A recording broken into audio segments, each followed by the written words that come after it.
Avatar is garbage. And the fact, I think you could trace the decline of American cinema to the fact that Avatar made almost $3 billion. The plot is trite.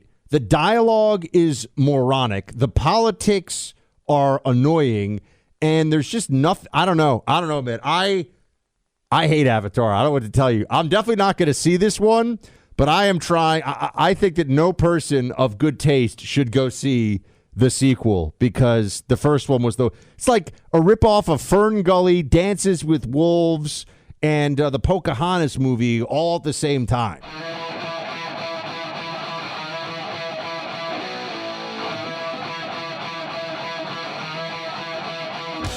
Sometimes I like to have a holiday discussion with family members that focuses on the arts, Clay, that focuses on the creative arts. And we get into worst movies ever made, most overrated movies ever made, biggest box office bombs ever made. And it's a fun discussion. You start throwing in there movies that you've actually walked out on in the theater, meaning you paid in New York. It's like $20 a ticket now. But even when I was a kid, it was, $10 a ticket. Because I see that Avatar, what is this one? The Way of Water. I keep wanting to say The Shape of Water, but I think The Shape of Water was the Academy Award winner for Best Picture about a woman who has an affair with her aquarium pet. It's a very strange movie. Is this real? Yes. Yes. There's a sea monster, but she loves the sea monster, and then things get a little naughty with the sea monster. Oh, wow. I don't know what to tell you. One Best Picture. I mean, it's bizarre. She's like making out with the creature from the Blue Lagoon and an actual human doing that. So Avatar, The Way of Water, not The Shape of Water, The Way of Water is out right now. And I do think that Avatar is the most financially successful movie of all time. Did you know that? Almost I did know that. $3 billion globally. Now, the ticket prices were particularly high because they were upcharging for the 3D stuff. I saw Avatar in the theater with the 3D stuff in New York. I'm just going to say it. Avatar is garbage. And the fact, I think you could trace the decline of American cinema to the fact that Avatar made almost $3 billion. The plot is trite. The dialogue is moronic. The politics are annoying. And there's just nothing. I don't know, man. I hate Avatar. I don't know what to tell you. I'm definitely not going to see this one, but I am trying. I think that no person of good taste should go see the sequel because the first one was it's like a ripoff of Fern Gully, Dances with Wolves, and the Pocahontas movie all at the same time. Well, I thought that they had put out the movies for Best Picture. I guess they haven't done that yet for the Oscar, but I saw the list of like the 10 favorites. Buck, I had never heard of 9 of them. You talk about the Oscars and the movies just declining relevance, I think, in our cultural moment. But I remember the original Avatar very, very moderately at best. Like, I don't really remember any details associated with it. I remember that they were blue and that the cinematography was really cool. That's pretty much all I remember. And I'll probably end up taking my boys to go see the movie just because it's Christmas and the holiday season, and that's kind of a trend, right? Kind of a tradition is that there's a movie on and everybody's cooped up in the house and you decide to go out and see one. I think they're bringing back Top Gun Maverick, which I would also be inclined to go see again. And I keep thinking, Buck, that they're going to take the lesson of Top Gun Maverick. I believe Top Gun Maverick has now made $1.5 billion. And you were talking about the box office grosses and everything else. One of the things that drives me crazy is they don't inflation adjust those numbers because obviously Gone with the Wind in 1939 made a lot less money in the box office, and Rocky did and Titanic did now. You have to adjust based on what ticket prices cost now to see how big of a hit these movies really were. But I'm with you. I think people are so desperate for entertainment that Avatar will do well because it's kind of in the line of the superhero Marvel box office movies. But even Black Panther 2 didn't have anywhere near the same cachet and success as Black Panther 1. And I think even these Marvel movies are starting to take it on the chin a little bit as people are getting more used to them, and Star Wars and everything else. The lesson here is the Top Gun Maverick, Buck. People don't want to hear my take on the Marvel movies because I'm going to upset a lot of people. You hate the Marvel movies? I mean, so many of them are so brainless, honestly. The dialogue, it's like written by fifth graders. It's all special effects and boom, bang, Well, boom. they're designed for kids. So, but it's not kids. It's globally. I mean, they're actually, I think, designed for the Chinese marketplace to be dubbed, and that's why they make so much money. I mean, they're designed to be global visual spectacles that they then put into other languages, right? Like you don't have to have some cultural connection to Thor and the Hulk. Well, the reason why I don't criticize them is I actually still like the idea of a movie being made for someone who's 5 years old that they can watch also with a 25-year-old and enjoy it equally. And because I've got 3 young kids, so there aren't that many of those movies. I don't dislike superhero. I'm actually okay with. I like superhero movies. Like I think the first Iron Man movie is a really good movie. I think the Batman Begins and that whole Christopher Nolan franchise. So some people are just hate superhero as a genre. I grew up reading comics. I like superhero movies. You like the Avengers trilogy then, right? I mean, that was really good. Endgame, like you can't. That was well done. You didn't like those? This is where we're splitting. I mean, have you seen some of the Thor, like Love and Thunder stuff? I mean, they've really just gone off. It's just look, they're just running the Mack truck into the wall. I think there's a wide variety of quality of a lot of these movies. I don't dispute that at all. But like the Avengers Endgame trilogy was amazing. Like I thought it was really well done. My favorite movie for being able to take. I'll give you a guess.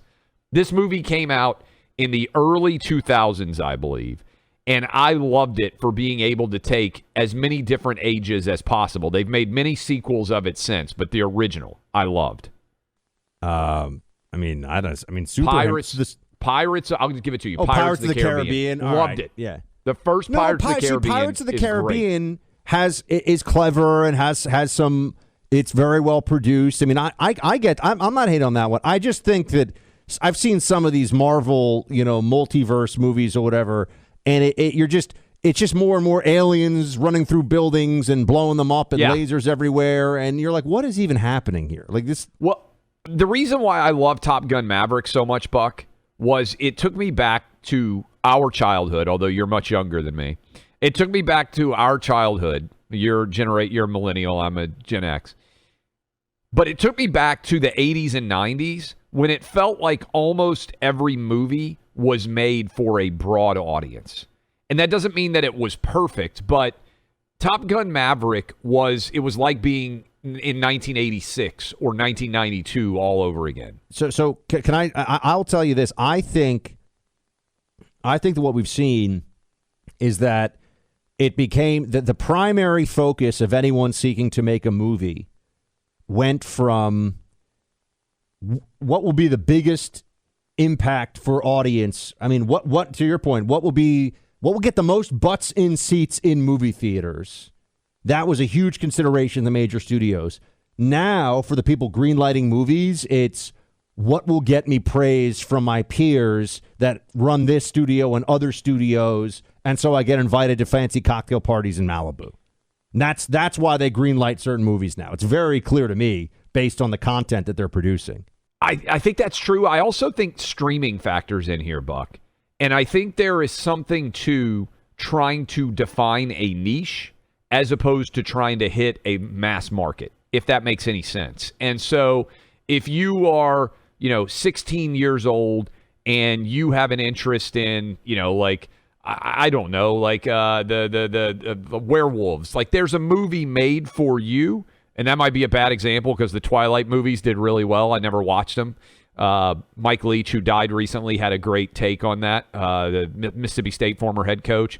He said that he liked his vampires to be mean and angry and not like mopey adolescents. And I was like, I totally get that, right?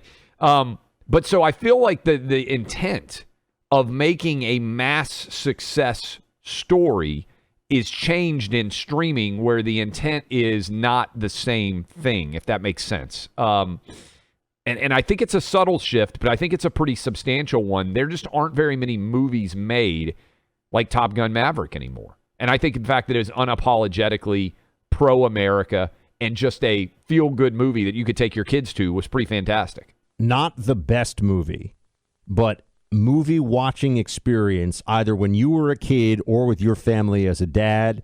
Your best in-theater movie watching experience and memory is what movie?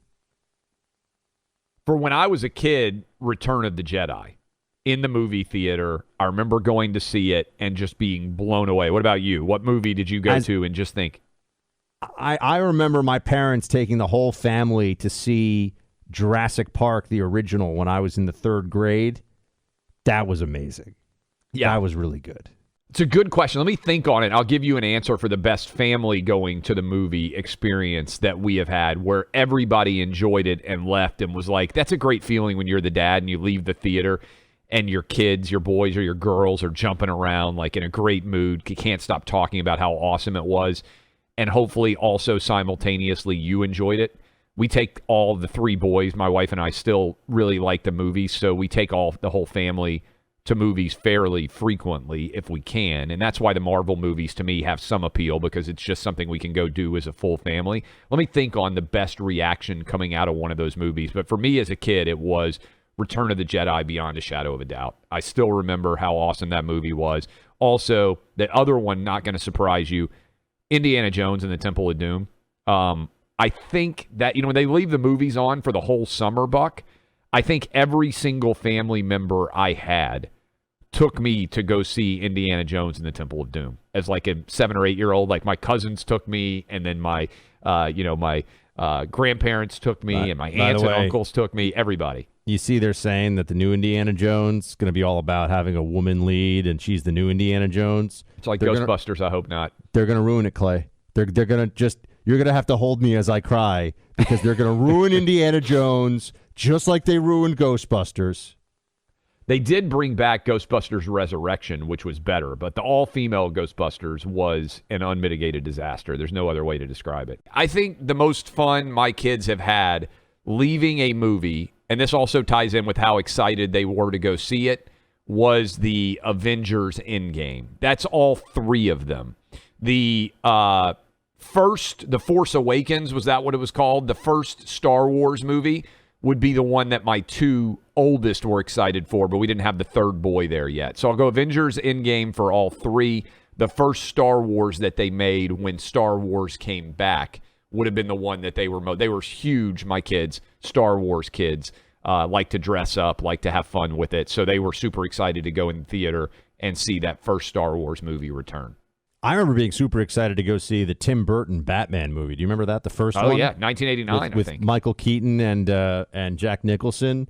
And that was like, at the time, that was the big movie. That was the one that started the superhero return. Like, they hadn't made superhero movies forever. That's right. That's the one that started everything. And it's I actually think the original Christopher Reeves Superman movies are pretty great too. I think those get a little overlooked these days. Better, honestly, than the more recent Superman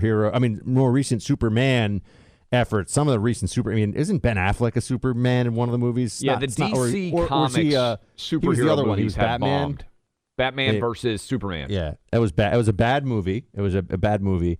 But do you remember also, there was this whole mall cult. I was talking to Carrie about this the other day, how mall culture was a thing for a while. Oh, yeah. Where people would just go. There was that movie Mall Rats, which I do not recommend for anybody, but, there are these movies about what it was like, and this whole idea that you just go and hang out at the mall. And did you have a mall that you would go to as a New York City kid? Like, was there something that even mall culture would reflect that you grew up with? The city of New York was my mall, Clay.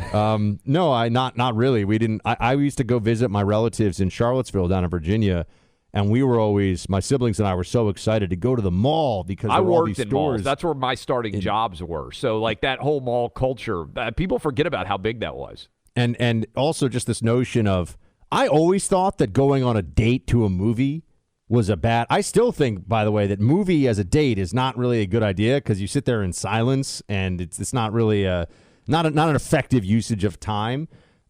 Meals, activities, even going for a nice walk, way better than sitting quietly in a dark theater. I know some people, so you could make out with the prom queen when you're in high school, whatever. But in general, I think movies were not a particularly smart date option. But also, people used to like camp out to go to see the Star Wars movie when it was released. They would wait in line to buy the tickets for 6 hours. You think about the things we used to do back in the 90s, Clay. It was a simpler time. Also, camp out to buy concert tickets. When I was in college, we were across the street from the Tower Records. Remember the Tower Records, like how big those shops were? They had every CD. It was a big deal. And kids and adults would all camp out on the street in Northwest D.C. to be able to get in line to go to the Ticketmaster to buy tickets. I always thought it was never crazy. Wanted to see anything so badly that I brought a lawn chair and hung out on the sidewalk for hours to buy tickets. I've never done that before. I don't know. Maybe I just lack a certain passion for the arts. Well, it used to be that you could, there are always people scalping tickets outside, at least in Tennessee where I grew up. And now with StubHub and, SeatGeek and all these different companies, there's literally not anything that has ever existed that has public tickets that you can't buy one for. Now, it might be expensive, but I love going on those apps. If I've got a sporting event that I want to go to, look and see what it costs. Boom, you're in. You don't have to worry about walking around outside the stadium, having hundreds of dollars or maybe even $1,000 in cash. It's a big difference. Makes it tremendous more fun to be able to go to those events. People paying like $20,000 to go to this Taylor Swift concert. Have you seen this? I mean, I didn't think you were going to tell everybody how much I love Taylor Swift, Clay. $20,000 feels like a small price to pay for some T-Swift time for the Buckster over here.